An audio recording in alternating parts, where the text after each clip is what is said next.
I think it's only appropriate that we do have some Jimmy Buffett playing there in the background there. How you doing, buddy? I'm doing great. That was a great way to start. Love it, love it, love it. Yeah, man. Scott Atwell's joining us with his new book, Buffett Backstories. And speaking of, we were talking, I'm not a big fan of the Key West Airport, for a variety of reasons, flying in and out there over the years. But I did see this in the Key West Airport. That was really kind of cool. So, where you at this? My first job, I was 16 years old at the Key West Airport. We had an airline called Air Sunshine. They flew DC-3s, and I was 16 years old. And they put me in charge of restocking the liquor cabinets for the flight attendants. Now what could go wrong? Right? They gave me the keys. That's crazy. That's crazy, man. How long did you do that? Different airport back then. That it looked like Casablanca back then. Oh, I'm sure. It's totally different. But that was a good job. Yeah. Well, it looks like you're in beautiful paradise down in Key West right now, and out on the balcony. Cloudy today for the last day of the World Offshore Championship powerboat races, but it's calm, so they should be running fast. Yeah. We were talking yesterday, the boat races used to really be far out, right? I mean, they used to go way out off the island. It was real offshore powerboat racing, and the wind traditionally blows in November, and they get the hell beat out of them. I mean, they would have to go to Sand Key and back and forth a couple of times. Now it's like, they're just, it's a spectator sport now. But they would go off, and you wouldn't know what the heck was going on. Oh, wow. That's the way it was back in the 70s. Wow. And so you're a conch, right? You were born there, raised there? There you are. There's your conch shell on the screen there. That's pretty cool. So if you ever pick one of these up, this is folklore for Key West, you don't put a conch shell inside of your house. It's bad luck. Really? Wow. Okay. Yeah, bad luck. So you got to always have it outside. Okay, gotcha. Well, we'll take care of the one upstairs on the mantle then. Yeah. Somebody had gave me one, sent it for my birthday last summer, and it had the hole already where you could blow in it, right? And I think it is set on the mantle. Go run upstairs and get that. No wonder all this has been going. No wonder I'm sick. Things they don't tell you, man. But all right, man. Let's talk about this book. I just think it's fascinating. How did you come up with an idea to have to talk about? First of all, 50 years of Jimmy Buffett's songs, and then the backstories behind 50 songs. So, how did you come up with this? Well, so I'm a prodigal conch. I went away for about 35 years and then came back a couple years ago. And I knew that, I guess somehow I figured out that it was 71 when Jimmy Buffett first showed up. 2021 would be 50 years. And so I went to a local radio station owner and said, I'd like to do this as a hobby. Can I just have a Jimmy Buffett show? And he said, sure. And so I volunteered, my own CDs. And you can't play Jimmy Buffett without talking about the songs and the origins of the songs, the inspiration of the songs, what they're about, because he's a lifestyle artist. I mean, I think that's what really draws people into his universe. And so I started researching every week. I said, I'm going to pick this song. We'll do the research, tell the story, play the song. And as I was doing that, and then, would be interviewing people who were affiliated with him, and they started to build, I started to realize it really plays like a book. It reads like a book. And he's recorded over 350 songs. So I'm not going to do a book of 350 songs. Sure. 50 years, 50 songs seemed to work. I started with about 80 or 90 that I was thinking about and wound up with the 50. It begins with Railroad Lady, which is the song that's where he really spent some time with Jerry Jeff Walker, why he ended up in Key West ultimately. That's what we begin with, and we end with It's 5 o'clock somewhere. Wow. Yeah. I mean, and how long did this take? Well, I was about 5 months, and my wife said, "You got to get that done." She was tired of seeing me in front of the computer writing. I said, "Okay, honey, give me 2 more weeks." And I'm working on my third book right now, and I've been writing it for 3 years. Okay, so I mean, and it seems like this third one is different than the other two, and it seems like I'll go back and revisit, and then I'll change it and whatever, So it's easy to get wrapped up into that. You end up critiquing yourself, and it takes longer than it should. Well, and that exactly. And so I had a designer for the book, and God bless her heart, she designed it. Then I'm looking at a proof, and I see about 40 things I want to change, Yeah. And you're not supposed to change it once it's designed. You're supposed to do all that editing before. Sure. But God bless her. She was so patience, and I could still continue to edit it and add to it, and if I wanted to. But at some point, you got to say no mas, right? At some point. Well, thanks to AmericanAirlinesSucks.com, I had plenty of time to read the book and get some of the stories, And what was your favorite story? Because that's, it's essentially 50 short stories ranging from 300 words to 1,200 words. So you could pick it up and start. They all could live on their own independently. Yeah. Did you have a favorite one? I really enjoyed Miss You So Badly, that chapter. I think it's like 20-something or whatever. I started reading that one and kind of got intrigued to that, and I read it 2 or 3 different times. And Fingers Taylor, yeah. Yeah, Fingers Taylor. So, I mean, what was your, obviously people are going to say, well, what was your favorite one you did or whatever? But, I mean, as far as... What's your favorite Jimmy Buffett song, right? Yeah, well, yeah, all that stuff. But, I mean... What was the one thing that surprised you? Let's put it that way, that you were doing all your research and intertwining, how all these people connected to one another. Well, I think one of the most surprising things was how the memories have frayed at the edges over time. You could stand 5 people looking at the same thing and ask them 50 years later to talk about it, and you get 5 different versions. Yeah. And so I had to reconcile a lot of that. If I couldn't reconcile it, I just left it on the cutting room floor. But that surprised me. But, my favorite is I really enjoyed finding Mishka Frith, who was the inspiration for the song Chanson pour les petits enfants. And, at my core, I'm just very curious, right? And so if there's a story that interests me, I'm going to follow it to the end. And when I found him in Hawaii and got the whole backstory about how that song came about and Jimmy first arriving in St. Bart's and all these people living on boats, and I loved uncovering that, right? That's really at the heart of this. I wish Jimmy would have written this book, right? Sure. But he didn't. But so I just needed to get these questions answered. And so Mishka Frith answered a lot of them around that song. It was really fun.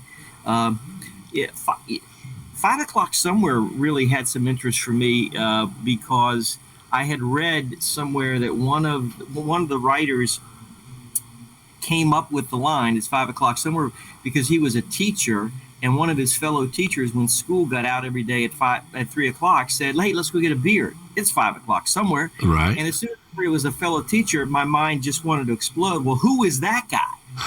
We got to find that guy, Yeah. His story. And so I tried to get a hold of Don Rollins, who was the co-writer, and couldn't connect with him. And all of a sudden, one day out of the blue, the phone rings. It's Don Rollins. Nice. And so I got the backstory of, Jim Blacksher, who was the teacher.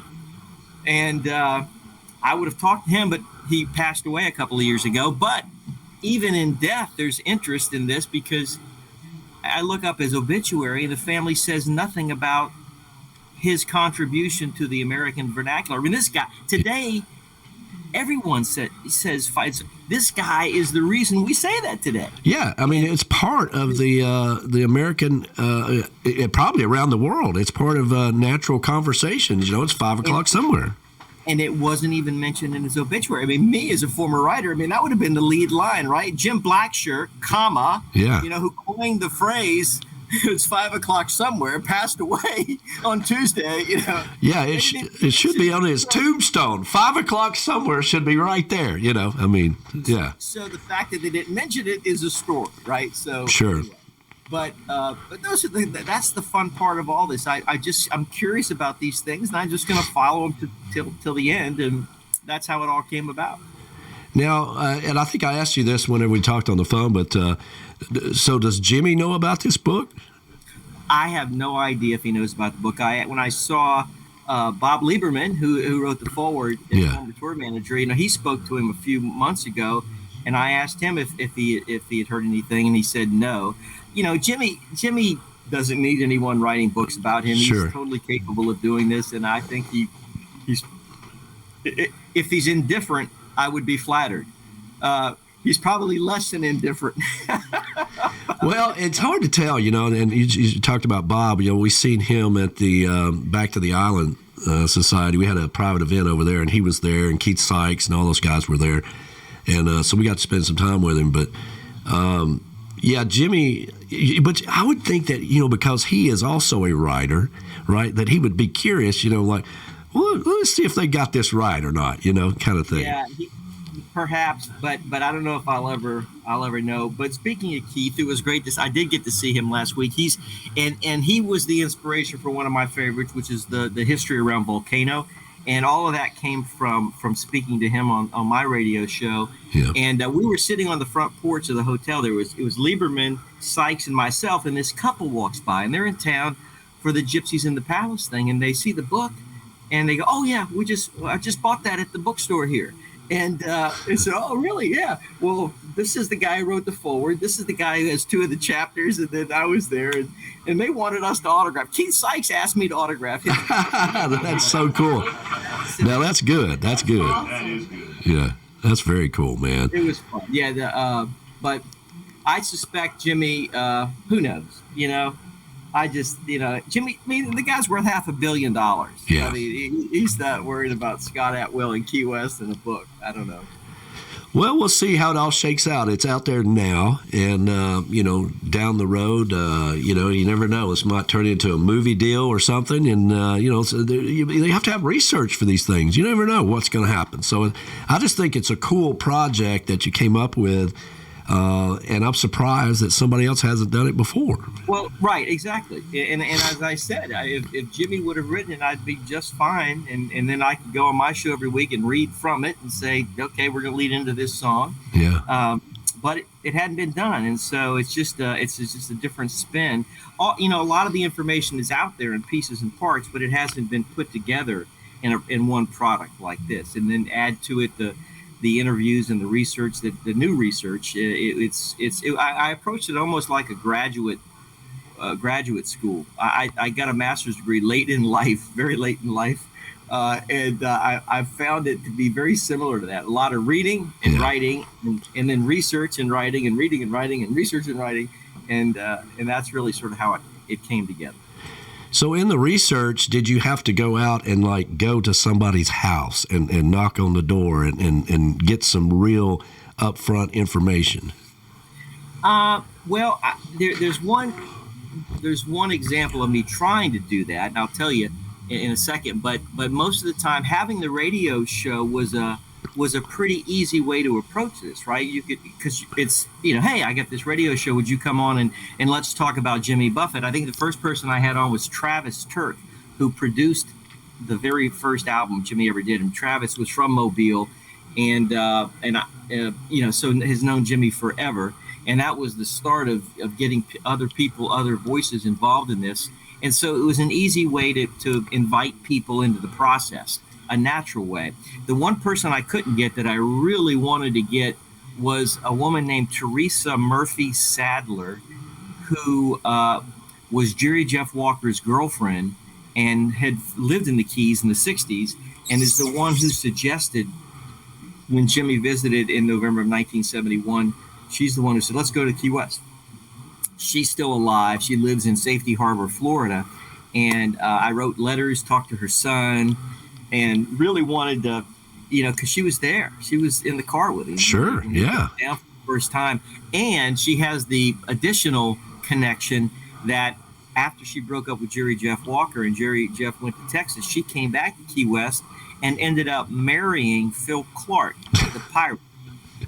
Wow.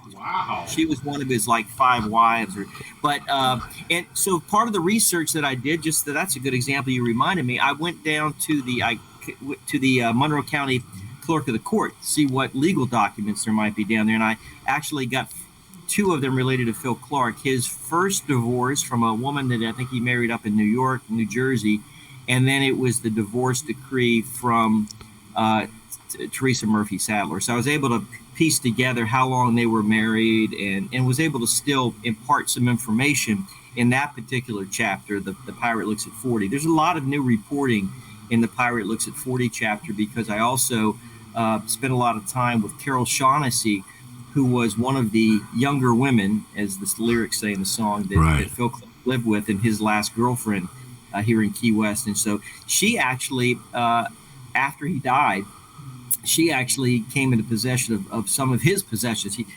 Some personal effects that he had in California.